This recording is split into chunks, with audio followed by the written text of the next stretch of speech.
All right, here we go. Welcome back to the Interior Design Profit Formula. Extend your reach, gain more clients, and double or triple your income in just 90 days. We are on Module 6. I know we've been through a lot so far. I hope you're still with me. If you have to, go back and listen to the other modules. Take it slow and get each step done.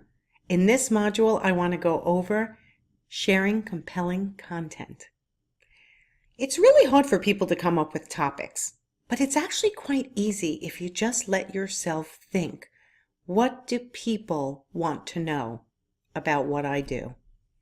Make a list of topics that would be appealing to your ideal client. What have past clients asked you? What have you done for clients? Get a notebook, create a list. Think about what have clients been concerned about. If you create an entire list, I like to do these things in the morning. I sit down, I think about what I've helped my clients with, what can I write about, and it's shocking when I'm in a quiet, creative state, how many things I can put down on paper. And I'm sure you can do the same. If you're thinking to yourself, everyone knows how to pick a color, or everyone knows how to measure their window, or who's really going to care? Everyone knows kitchen countertop options. What types of window treatments would look good on their windows? I can't say strong enough, you are wrong. People do not know how to do these things. And if you can write about these topics, when they're thinking they want to try to do it on their own, they're going to find your article, they're going to find your Facebook post, they're going to find your blog or your Instagram post, and they're going to read it. And it's going to put them in a little bit of overwhelm. And they're going to think, I might need some help with this. So when it comes to topics, I want you to think about that. It's a way of gaining new perspective on what you do. What you do really is a different language to someone else who doesn't have your skill. Even if you think it's really basic, it's going to be valuable information for many people. So write that email. Make that social post. People want to learn what you can teach them. And this is something I say all the time. It's true for my profession. It's true for your profession. People don't hire you for information. They hire you for implementation. I want you to think about setting up an email program and scheduling on a regular basis. In the last module, we talked about email programs that you can create and how you can start growing your email list. Now I want you to think about, when can I do this? There was a time when I wanted to send out emails 7 days a week, and it just wasn't happening. I had a coach that said, you send emails every single day. That's what I do. And I thought, it's working for him. Maybe it'll work for me. But you know what? It just wasn't happening. So I want you to commit to something you can actually keep up with. I recommend once a week. If you can get to once a week, I think you'll be very well exposed to your email list. And if they wake up one day and they need you, you're going to be right there in their inbox and easy to find. Now, there's a couple of key parts to your email I want to talk about. The subject line is very important. This is what makes people open the email. Now, you don't want to be tricky here. You do want it to have something related to what's in the email, but get creative. I remember that one time I was doing a webinar and I made the subject line, "You're invited." And my accountant opened it thinking I was having a party. He lives local to me. But that "You're invited" was my top opened subject line of all time. If you're getting anywhere from a 15 to 25% open rate on your email list, you're doing well. People think that's low, but that's actually good. And as your email list grows, that percentage often gets lower. So don't worry, just send your emails, look to connect. And it's always helpful to use their name. This will make the email personal. There's always an option in any email program that you choose or anyone that you're using to add first name. So if that first name is in your email tracking system, it'll insert their first name into that sentence, either in the subject line or anywhere in your email. So it could say, "Dear John," or "Dear Nancy," or "Dear Mary." You can program your email system to do that. It really is not hard, guys, and it just takes probably about 10 minutes for you to figure it out. Another trick you want to try is bolding 3 sentences. I want you to look at the email you develop and say, if I had somebody who was just scanning really quick, which 3 sentences would I want them to read? It's often the first sentence, somewhere in the middle, and then at the end when you want to conclude or have a call to action. Which takes me to the next very important part of your email, the PS. Do you know the PS is the most highly read part of any email? For those people who scan and look right to the bottom, they go to the PS and they read that. This is the most important part, and it should contain your call to action. So let's talk about what a call to action is. It's any next step you want that person to take. It could say, follow me on Instagram, and give a link to your Instagram account. Have you checked out my Facebook business page? And give a link to your Facebook business page. It could say something like, which by the way, this is very effective, I'm scheduling my clients for September. If you have a design project in mind, respond yes to this email with your phone number for a 15-minute discussion.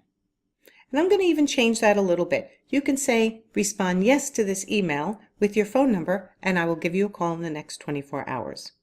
You don't have to be salesy in your call to action, but you always want to include a link. People want to be told what to do. You know, someone told me one time she went to a speaking engagement and she loved one of the speakers, and it was the only speaker who didn't tell her how she could work with her going forward. It's the same with emails. Let's say I'm reading a great email and I'm like, oh my God, that email just really got to the core of what I'm having an issue with. And then at the end, it doesn't tell me what to do.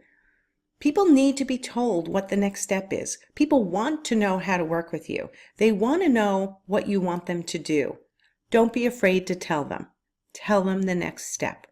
So should your email or your post really get to the core of a pain point of theirs, and right at that moment they want to take action, don't give them the time to have to research your website and look for you in other places. Tell them right there, click here to send me an email. Click here to send me a request.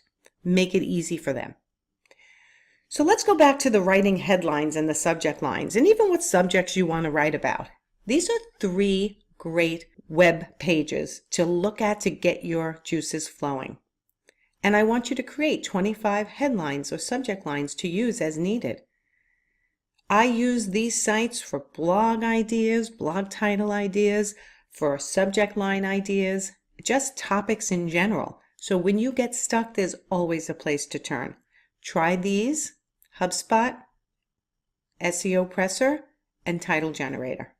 Give them all a glance and start writing in that notebook of subject lines and subjects for your emails and your blogs and your social media posts. Now let's talk a little bit about blogging. There's so much information out there about blogging that it can be very intimidating. And again, I'm one of these, let's keep it simple, let's keep it consistent, and let's just keep getting in front of people to be visible. So I like to have a word count somewhere between 1,000 and 3,000 words for my blogs. Listen, a 5,000 word blog I'm sure will convert greater, but if blogging causes you anxiety, I want you to just keep it simple. Write 1,000, 2,000, 3,000 words, but what you want to make sure is you have internal links as you start to grow in your blogs. Let's say now you have 10 blogs. If there's somewhere in that newest blog, you can link back to a past blog for having them read further into a particular subject or into something you mentioned in your latest blog. It's really important because what it does is it keeps them on your website longer and has them continuing to read about you, your opinion, your advice, and that's all good. The other thing you want to do is provide some external links. If you researched your topic and found that there are external links, other websites, other blogs that you got information from, that you felt even went into more detail about your subject, don't be afraid to put an external link there. It shows that you're giving, it shows that you're thorough, and linking them to another person's website or blog is not the worst thing in the world. It actually helps the Google search engine find you as well. And one of the things I love to do is blog exchanges. I don't believe in competition. I believe that everybody's voice and everybody's way of teaching or everybody's style is different. And there are people on my list who might be attracted to another coach, or other coaches' list might be attracted to me. And it's the same with interior designers. You can get together with other interior designers and do a blog exchange. Even somebody in your area. You can write, let's say, if you're a kitchen and bath specialist, or you have a real interest in that, you can write about kitchens and baths and call another designer friend, somebody hopefully that you're in an interior design organization with, and say, hey, can I write a blog for your website and for your email list about kitchens and baths? And I'd love you to write a blog for my list, let's say on accessorizing. Do not be afraid to do blog exchanges, and it also helps with the Google search engine as well. Here's a little trick that I use. When you're overwhelmed, when you first start trying to pump content out into the world, one trick that I used, and I still use, is I create my blog first. Write the blog, figure out the topic, do my research, look at my other past blogs, and I write one blog. And then, believe it or not, one blog can get you a minimum of 10 Facebook posts, 20 Instagram posts, and probably about 50 tweets if you're doing Twitter too. My point is that you can see from one blog post, because it's information packed and it's got a ton of content, you can break that down piece by piece and add images to it. Maybe you cut it in paragraphs or a couple of sentences, throw a new image on it, and it becomes 10 Facebook posts. One or two sentences, another image, it becomes an Instagram post. And again, if you're on Twitter or any other social media, you can break it down even further. I'll take one blog post and I'll also create LinkedIn posts from it. So if you're doing a blog post once a month, you can almost get all your other social media posts scheduled and planned, all from writing one big juicy content. Now, when it comes to scheduling, again, many schools of thought here. On Facebook, you're always better off scheduling through Facebook. When you are writing a post and adding a picture, there is a drop down that you can schedule it. You can schedule the post for the future through Facebook on your business page. At any given time, I have 20 Facebook posts scheduled directly through Facebook. I don't need to buy any other software. I happen to use Hootsuite for other things, but if you're just starting out on Facebook and you're just trying to ramp up your content game, Facebook prefers you schedule through them. Their algorithm prefers that. Other applications may offer additional editing features or other advantages, which you can look into. And I think I've already mentioned Buffer and Hootsuite. There's many, many more. But if you're just doing Facebook and you're just trying to up that frequency, just schedule right through Facebook. You know, the bottom line is you want to live your life. You want to get out of the house, have fun, share your stories. People want to know, like, and trust you before they hire you, so they need to see you often. In this social media age, people want to feel connected to you before they hire you. They want to know a little bit about your personal life. They want to know a little bit about your work life. They want to know about what floats your boat, what makes you excited, and you want to show that. So what I do, and I recommend to all my clients, block out times on your calendar for social media management. Once a month, I sit down and I make a decision for 5 blogs. I create titles for 5 blogs, and I bullet point 5 bullet points for each blog. That's where I make all my decisions. Then I schedule time to write, and time to review, and time to schedule. If you're doing 1 blog a month to start, or if you're already 1 blog a month, ramp it up to 2. And in between, send interesting emails, things that people want to read. If you don't have time because you're busy with clients, then it might be time to bring on an assistant. Plan out your social media calendar all in one sitting once a month. It's incredible what a relief that is. One of the simple ways we create graphics, you've probably heard it before, is Canva.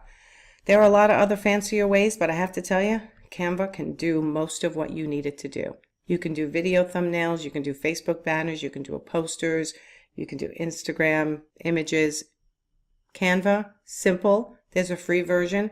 You might have to upgrade if you want something a little fancier, but very worth the while to learn how to use Canva. It really can satisfy most of your needs when it comes to your graphics. So I want to share with you and how you can click on these examples of great interior design content. One of my past clients, Claire from centeredbydesign.com, has a great blog. Blooming Daisy Interiors also really enjoy her Facebook business page, so I wanted to show you that. And I want you to go back and take a really good look at my Facebook business page and learn from it, copy it. Look what I do, look what they do, and replicate the tone, the feeling, but make it your own. It's okay to start out slow, but you need to start. Or if you've started, it's time to ramp it up. There is help for creating content. There's so many great websites to hire virtual assistants. One of my favorites is Fiverr.com, 2 R's there, Upwork, and Hire My Mom. You can literally hire some people to do anything for you. You'd be surprised. You could hire people to do graphics for you. You could hire people to ghostwrite for you, blog write, SEO optimizing.